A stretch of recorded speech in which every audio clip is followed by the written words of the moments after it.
This presentation will be introducing you in developing a survey.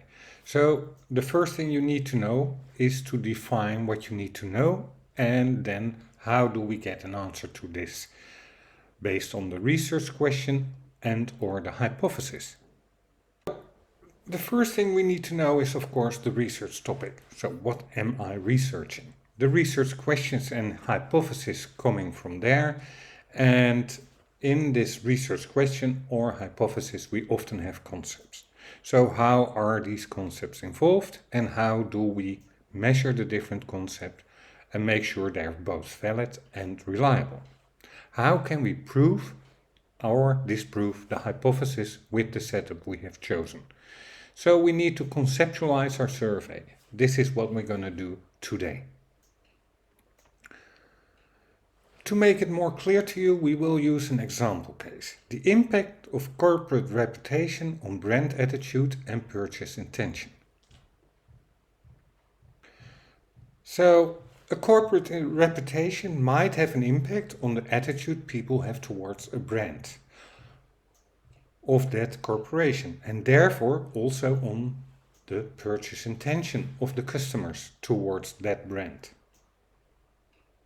So the research question will be something like this. What's the impact of corporate reputation on the brand attitude and the purchase intention? As you notice, we have made some of the words bold, and these are the concepts in our research question. So we have 3 concepts in this research question. So the first concept. The corporate reputation is often defined as consumers' accumulated opinions, perceptions and attitudes towards the company. This is from von Brunn et al. In 2000. This study focused in particular on 2 different types of negative reputations: CEO reputation and corporate social responsibility, which is a hot item at the moment. The next concept will be brand attitude.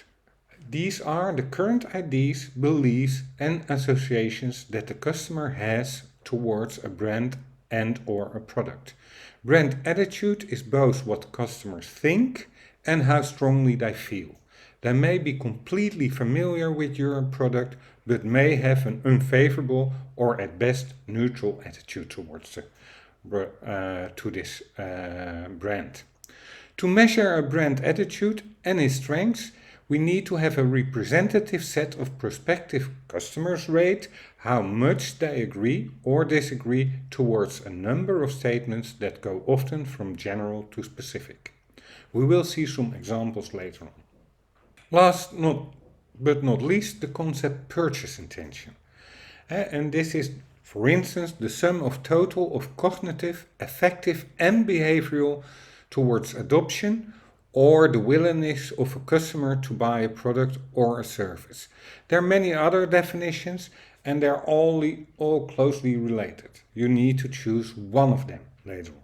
Then the concepts combined. Corporate reputation and its outcomes are assessed by consumers' perceptions or impressions of the company, such as brand awareness, perceptions of the quality, attitudes towards the brand, and purchase intention. In the WHO model, it explains how these relationships take a role in buying or not buying a product. It's both cognitive and affectively. And third, doing, conatively. So doing. So first we need to know about the product, then we have a feeling about the product, and finally we need to decide if we want to buy the product or not.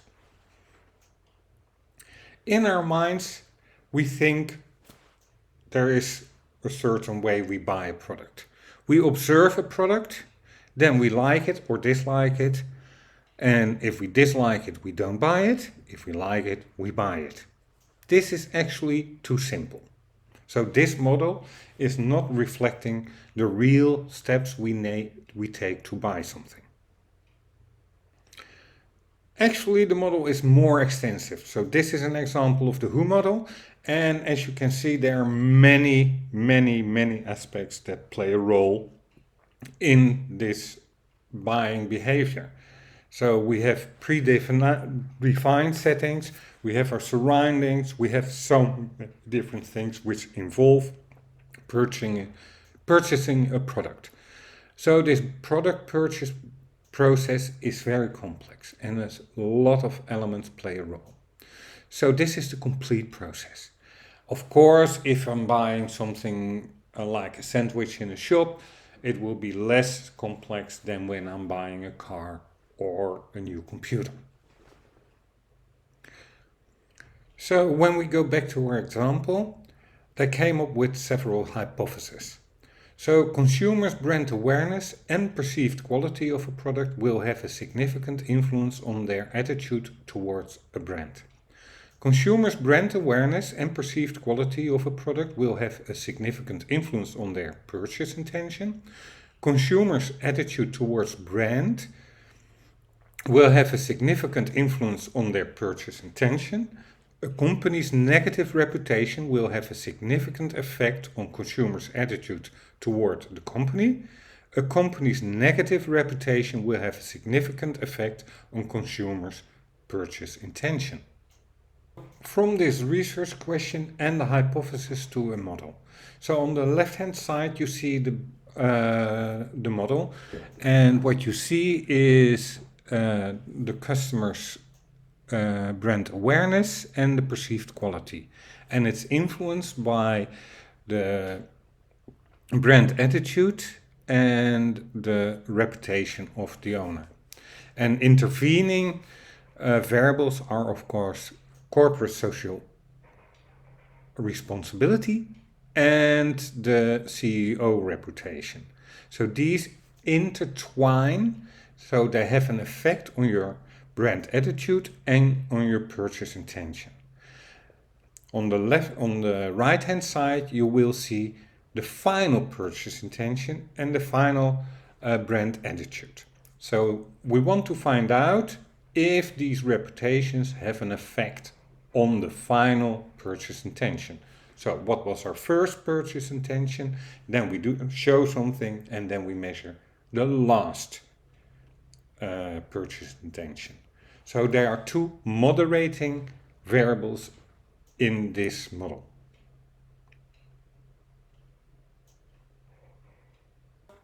From this model, we can now create a survey/experiment because we have to intervene, so it will be an experiment. So we need to measure brand awareness, perceived quality, brand attitude, purchase intention, CEO reputation, CSR reputation, both interventions, again the brand attitude, and again the purchase intention. So we use twice the same questions in this survey. So first we measure brand attitude without the negative or positive posting, and then we measure again brand attitude and purchase intention again. And maybe we want to have some demographics as well at the end to know what effect it has on different age groups or different genders. So is there also a difference there? And we also know who answered. The first set of questions are from SurveyMonkey. It's a standard set and I use it a lot, and that is brand awareness. So which of the following products have you tried? Select that all that apply. When you think of this product, what brand name comes to mind? Can you recall the last time you used this product, etc., etc., etc. The whole set together measures brand awareness. So if all the questions are answered positive, you're very aware of that brand. If all the sets are measured negatively, the brand awareness is very low.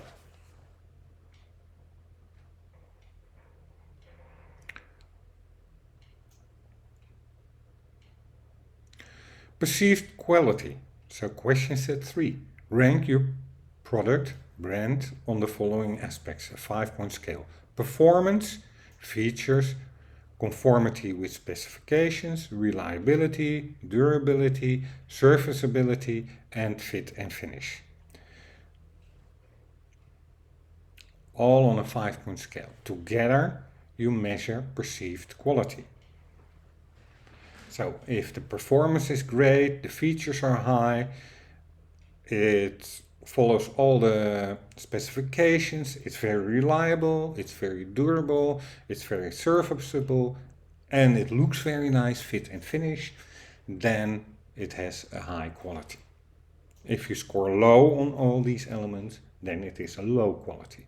So perceived quality is again a set of different aspects.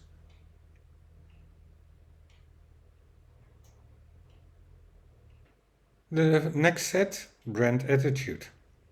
Rank your brand on the following aspects. I'm satisfied, I can rely, using the product is easy, it keeps its promises, I trust the brand, the features of the brand integrate well with my other products, I'm able to find answers to my questions on the brand name website. So brand attitude can be either positive or negative, but based on a set of questions.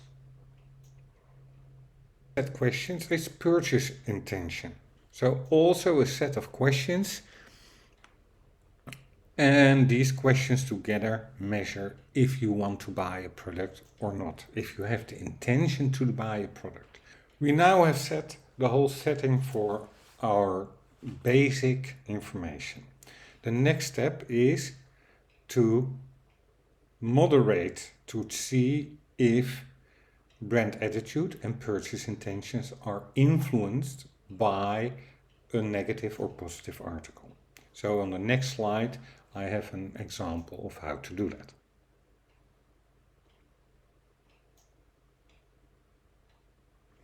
So the first intervening variable, a negative or positive article on the CEO. First article, negative. Test if people find this negative first. So test this article first. And this is about Jeff Bezos, the CEO of Amazon. So this is a negative article on Jeff Bezos and his behavior. 25% of the people will see this article.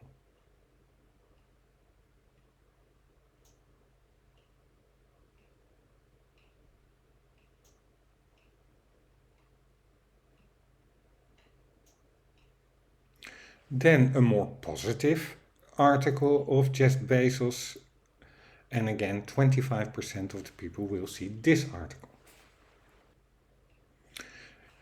Then we had a second intervening variable, a negative or positive article on CSR. So article 3, most positive, test if people find this positive. This is about the corporate responsibility of Amazon. And it shows different elements of corporate social responsibility, like education, like gender equality, like energy consumption, and supporting local communities. So these are the things Amazon states they do. And these are, of course, positive things. Again, test if people find this positive. Then the fourth article, most negative, test if people find it negative. And these are the issues with Amazon CSR strategy, according to Lacey Tobin. Again, 25% of the people will see this article. So we have in total 4 articles.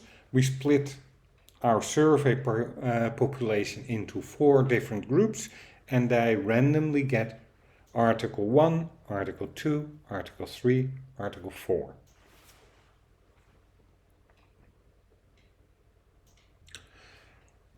When they have read their articles, we ask the questions about brand attitude again, and see if there will, and we ask the questions about purchase intention again.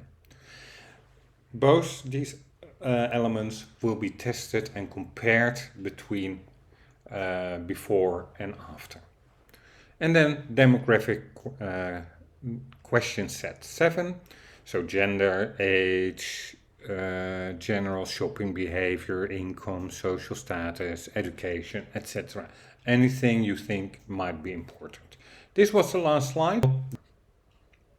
Thank you for your time.